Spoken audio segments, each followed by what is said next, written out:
وَلَنَبْلُوَنَّكُمْ بِشَيْءٍ مِّنَ الْخَوْفِ وَالْجُوعِ وَنَقْصٍ مِّنَ الْأَمْوَالِ وَالْأَنفُسِ وَالثَّمَرَاتِ وَبَشِّرِ الصَّابِرِينَ۔ فرمایا میں ضرور تمہیں آزماؤں گا، میں ضرور تمہیں آزماؤں گا، خوف دے کر، جانوں مالوں پھلوں کی کمی دے کر، اور اگر تم نے صبر کیا تو میرے محبوب انہیں جنت کی اور میری رحمت کی خوشخبری سنا دیجئے۔ اگر کوئی نیک بیمار پڑ جائے تو اس کی اللہ آزمائش فرما رہا ہوتا ہے، اس کی اللہ آزمائش کرتا ہے، اللہ تبارک و تعالیٰ اس پر فضل فرماتا ہے، اس کی آزمائش کرتا ہے۔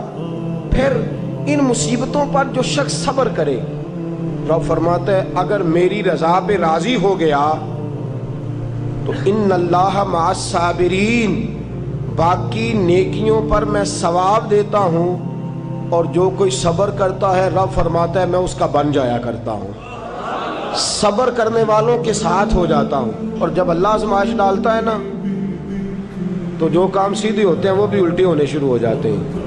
جب خدا کی طرف سے وَلَنَبْلُوَنَّكُمْ بِشَيْءٍ مِّنَ الْخَوْفِ وَالْجُوعِ وَنَقْصٍ مِّنَ الْأَمْوَالِ وَالْأَنفُسِ وَالثَّمَرَاتِ، جب اللہ کی طرف سے آزمائش آتی ہے، جب انسان پر اللہ کی طرف سے کوئی چیز نازل ہوتی ہے، آپ سونے کو ہاتھ رکھتے ہیں تو مٹی ہو جاتی ہے، آپ کسی طرف بھی، بہت سے دوست آ کے کہتے ہیں جی قدم آگے اٹھاتا ہوں جاتا پیچھے ہے، کیا کروں؟ تو میں اکثر عرض کرتا ہوں کہ تھوڑے دن قدم اٹھانا ہی چھوڑ دیں۔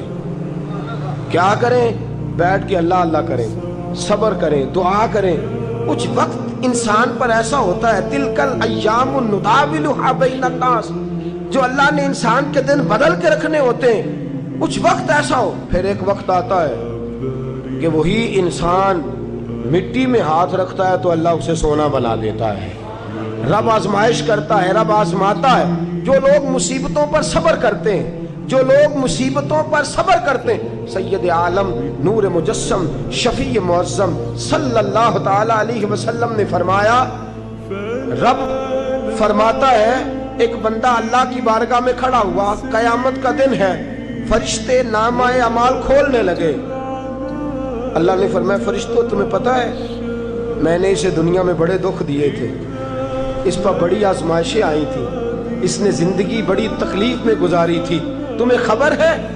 یا اللہ ہم جانتے ہیں، بڑا صابر ہے، بڑا صابر ہے، اس نے صبر کے ساتھ وقت گزارا، صبر کے ساتھ اپنے اوقات کو طے کیا۔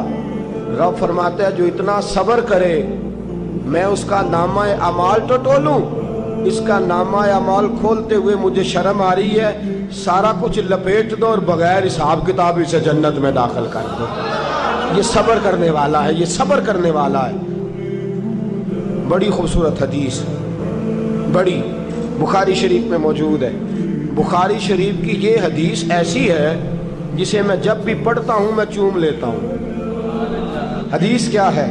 رسول کریم صلی اللہ تعالی علیہ وسلم نے فرمایا، رب فرماتا ہے ایک بندہ ہے، اس کو میں نے آنکھیں نہیں دی، اس کو میں نے آنکھیں نہیں دی، اندھا ہے، پیدائشی اندھا ہے یا بعد میں کسی وجہ سے ہو گیا، اس کے پاس آنکھیں نہیں، لیکن اس نے زندگی بھر صبر کیا، اس نے زندگی بھر صبر کیا۔ صبح قیامت وہ کھڑا ہوا تو رب کریم نے فرشتوں سے فرمایا، فرشتوں اس کو میں نے آنکھیں نہیں دی، بیچارہ نہ بیٹی دیکھ سکا نہ بیٹا، نہ باپ دیکھ سکا نہ ماں، یہ کوئی دنیا کا نظارہ نہیں کر سکا، تم بتاؤ اس کا اجر کیا ہے؟ فرشتے کہتے ہیں مولا جنت کا اعلیٰ درجہ دے دے، اللہ اسے بے حساب بخش دے۔ رب فرماتے اس نے ساری زندگی بغیر آنکھوں کے صبر کیا ہے، اسے صرف جنت نہیں ملے گی بلکہ آج اسے اس کا رب اپنا دیدار بھی کرائے گا۔ فرمایا قیامت میں لوگ جنت کے نظارے کریں گے اور یہ اللہ کا دیدار کرے گا، اس کو رب کریم کے جلوے دکھائے جائیں گے، اس لیے کہ یہ صابر رہا۔ اور میرے اعلیٰ حضرت فاضل بریلوی رحمۃ اللہ علیہ فرماتے ہیں جو صابر ہوتا ہے نا، توجہ ہے آپ کی، میری بات کی سمجھ آ رہی ہے؟ اعلیٰ حضرت فرماتے ہیں بڑا قیمتی جملہ، فرماتے ہیں جو صابر ہوتا ہے وہ سکون میں ہوتا ہے۔ شیخ سعدی رحمۃ اللہ تعالیٰ علیہ کے پاس ایک شخص آیا، کہنے لگا حضرت جی دیکھیں نا میرے پاس اتنے بھی پیسے نہیں کہ میں جوتے لے سکوں۔ وہ فرمایا صبر کر اللہ دے گا۔ کہنے لگا جی صبر ہی کیا ساری عمر، اس نے جوتے لینے کے برابر بھی پیسے نہیں دیے، ننگے پاؤں پھر رہا ہوں۔ شیخ سعدی رحمۃ اللہ تعالیٰ علیہ نے اس کا بازو تھاما، ایک گھر میں لے گئے، دروازے پہ دستک دی، گھر کا مالک باہر آیا، اس نے دونوں طرف بیساکھیاں پکڑی ہوئی ہیں، ٹانگیں تو ہیں پر پیر ہی کوئی نہیں۔ فرمانے لگے بتا یہ اچھا ہے کہ تو، کہنے لگا جی میں آپ سے بھی معافی مانگتا ہوں، اپنے رب سے بھی معافی مانگتا ہوں۔ نبی پاک صلی اللہ تعالی علیہ وسلم نے فرمایا خدا اگر تجھے مصیبت دیتا ہے نا، اور ان مصیبتوں پر جب اللہ تجھے قیامت میں اجر دے گا تو تیرا دل چاہے گا کاش سکون ہوتا ہی نہ، آزمائشیں ہی آزمائشیں ہوتی، تو وہ اجر دیکھے گا۔ وہ کسی دانشور نے کہا تھا کہ میرا باپ انتقال کر گیا، 6 مہینے گزرے تو میرا 18 سال کا بیٹا بھی انتقال کر گیا۔ کہنے لگے میں نے اپنے 80 سال کے باپ کا جنازہ اٹھایا تو میری کمر نہیں جھکی، لیکن جب 18 سال کے بیٹے کا جنازہ اٹھانے لگا تو میری کمر جھک گئی، اور رو کے کہنے لگا لوگوں باپ کا جنازہ پڑھنا آسان ہے، دعا کرو کسی کو بیٹے کا جنازہ نہ پڑھنا پڑ جائے، بڑا مشکل کام ہے، بڑا کٹھن مرحلہ ہے۔ حضرت ابو ہریرہ رضی اللہ تعالیٰ عنہ فرماتے ہیں اللہ کے محبوب صلی اللہ تعالیٰ علیہ وآلہ وسلم کے صاحبزادے جناب ابراہیم علیہ السلام فرماتے ہیں حضور کے صاحبزادے آپ رات کو جب ان کی ولادت ہوئی تو نبی کریم علیہ السلام ہمارے درمیان آئے۔ جاگیے ذرا غور فرمائیے گا بات پہ۔ سید عالم صلی اللہ علیہ وسلم تشریف لائے اور ہم نے حضور کے چہرے کو چمکتے دیکھا۔ ہم نے کہا یا رسول اللہ موڈ مبارک بڑا اچھا ہے، حضور کوئی خیر کی خبر ہے؟ فرمایا مجھے مبارک دو، اللہ نے مجھے بیٹا عطا فرمایا ہے۔ فرماتے ہیں اگلے ہی دن، ایک روایت ہے کچھ عرصے کے بعد، ایک روایت ہے اگلے ہی دن ظہر کے بعد میرے محبوب نے پیار کرنے کے لیے بیٹا اٹھایا اور صاحبزادے کی سانسیں اکھڑنے لگی۔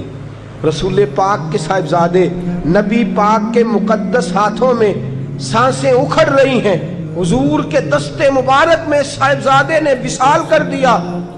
آنکھیں بند کی تو نبی کریم کی مقدس آنکھوں میں آنسو آئے۔ رات خوشی تھی، رات حضور مبارکیں وصول کر رہے تھے، رات مسکرا رہے تھے، ایک ہی تو رات گزری ہے، 24 ہی تو گھنٹے ہوئے ہیں، آنکھوں میں آنسو بھر آئے ہیں۔ حضرت عبداللہ ابن عمر رضی اللہ تعالیٰ عنہ عرض کرتے ہیں یا رسول اللہ آپ رو رہے ہیں؟ حضور صاحبزادے کا انتقال ہوا تو رو رہے ہیں؟